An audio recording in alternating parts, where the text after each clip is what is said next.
अयाज सदीक, नवाज शरीफ, मरियम नवाज, गद्दार ए पाकिस्तान।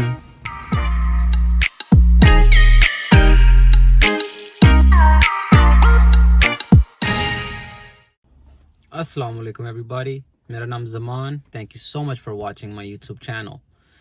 इंडिया का एक नया प्रोपेगेंडा शुरू हो चुका है और उसमें वो ये साबित करने की कोशिश में है कि जो अभिनंदन को छोड़ा गया था इमरान खान साहब की तरफ से और हमारी आर्मी की तरफ से as a peace gesture to show the world that Pakistan is nothing but a responsible nation, लेकिन उस रिस्पॉन्सिबिलिटी को हमारी कमजोरी समझा गया और अब हमारे ही कुछ पाकिस्तानी गद्दारों को अपने साथ मिलाकर हमारी ही पाकिस्तान की पार्लियामेंट के अंदर खड़े होकर ये बोला गया है कि पाकिस्तान ने अभिनंदन को इसीलिए छोड़ा क्योंकि इंडिया ने 9 बजे, प्रिसाइज देखें ये कितना है, कि 9 बजे इंडिया ने हमला कर देना था पाकिस्तान के ऊपर। तो उस वजह से जनरल बाजवा की टांगे कांप रही थी, वो डर गए। उन्होंने कहा ओहो हो अभिनंदन को हमने ना छोड़ा भाई तो इंडिया तो जैसे ये कह रहे हैं कि 9 बजे अटैक कर देंगे हमारे ऊपर, तो अगर उन्होंने हम पे अटैक कर दिया तो फिर क्या होगा। ओहो हो अभिनंदन को तो छोड़ना पड़ेगा। तो फिर अभिनंदन को मारी चपेड़े मारने के बाद अभिनंदन को लेके गए अस्पताल से उन्हें चेकअप करवाया, उन्हें चेकअप करवा के लाया, चाय पिलाई, प्यार से उनका इंटरव्यू लिया और फिर बाइज्जत उन्हें बॉर्डर पर वापस इंडिया छोड़ कर आए।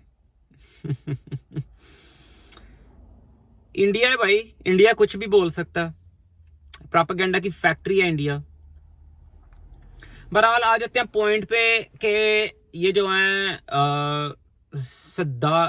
सदीक साहब, ये जो पार्लियामेंट में आकर सदीक अयाज साहब जो हैं पार्लियामेंट में आकर जो बोलते हैं कि जी अभिनंदन को अंडर प्रेशर छोड़ा गया है क्योंकि इंडिया ने अटैक कर देना था।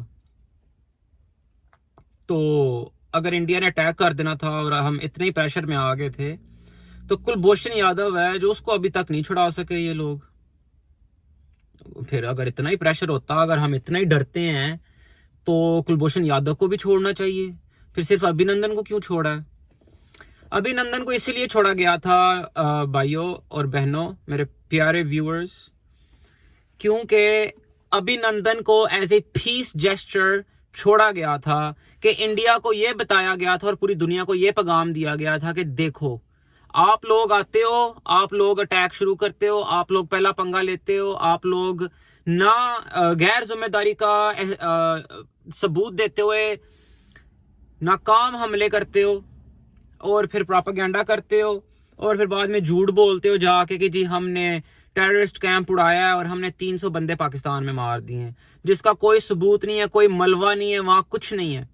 बाद में आसिम बाजवा लेकर गए थे सारे वहां पर रिपोर्टर्स को और उधर आसिफ गफूर साहब लेकर गए थे सारे रिपोर्टर्स को। उन्होंने वहां जाकर देखा कि देखिए जी आप और बताइए कि इधर कौन से हैं जो 300 दहशतगर्द इन्होंने मारे हैं जी, बताएं हमें, दिखाएं। यहाँ कोई फ्यूनरल्स हुए हों, कोई जनाजे हुए हों अगले दिन, कोई फैमिली सामने आई हो, हमारे बंदे मर गए हैं, या उधर कोई मलबा हो, यहाँ कोई बिल्डिंग गिरी है उसका कोई मलबा होना चाहिए, किधर है सब कुछ। तो ये इन्होंने झूठ बोला। उसके बाद फिर अगले दिन जब पाकिस्तान ने रिटेलिएट किया तो हमने अपनी एयर स्पेस में खड़े होकर इनकी फिर से हमने जिम्मेदारी का हमने फिर से एक दफा पैगाम दिया कि हमने इनकी मिलिट्री बेस पे नहीं हमला किया, हमने इनकी मिलिट्री बेस के साथ हमला किया। और उस वक्त हार्ट रेडियो पर हमने ये भी इनको बताया कि जनाब आप बिपिन रावत को बचा लें, अपने आर्मी चीफ को भी बचा लें, वरना हम इसे उड़ा देंगे। हमें ये भी पता था कि इनका आर्मी चीफ किधर है। और इस बात पर इंडिया को इतना गुस्सा था कि बाद में उन्होंने बिपिन रावत को निकाल दिया था और उसकी जगह पे कोई और आर्मी चीफ लेके आए हैं।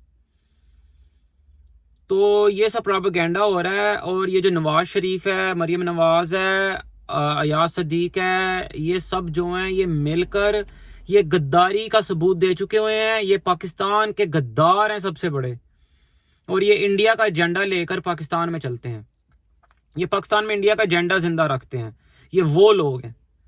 और हमारी पार्लियामेंट के अंदर खड़े होकर इन्होंने इंडिया को एक एक्सक्यूज दे दिया है कि जी अभिनंदन को डर के छोड़ा है इन्होंने। अरे खुदा के बंदो, कुलभूषण यादव को लेके गए नहीं तुम लोग हैं, और तुम लोगों के पास बच्चों को मारने के अलावा, मदरसों पे अटैक करने के अलावा तुम लोग कर कुछ नहीं सकते। और अब ये आके कहते हो कि जी पाकिस्तान ने डर के तो अभिनंदन को वापस किया। क्या बात है, पूरी दुनिया में तुम लोगों की बेइज्जती हुई है, अब तो बाज आ जाओ। प्रोपेगेंडा करते हो सुबह शाम। बहरहाल मेरा सबको एक यही पैगाम है कि अभिनंदन जैसे इनके सारे पायलट्स अभिनंदन है, इनके सारे फाइटर जेट्स फ्लाइंग कॉफिन्स हैं, और इंडियन आर्मी का मोरल ऑल टाइम 0 है।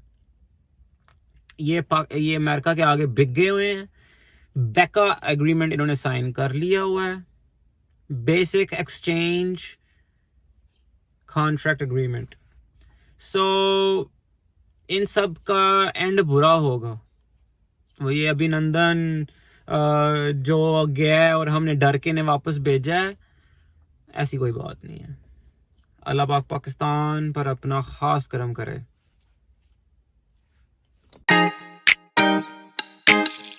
Thank you so much for watching. Please do like, do subscribe, and do share. Pakistan Zindabad.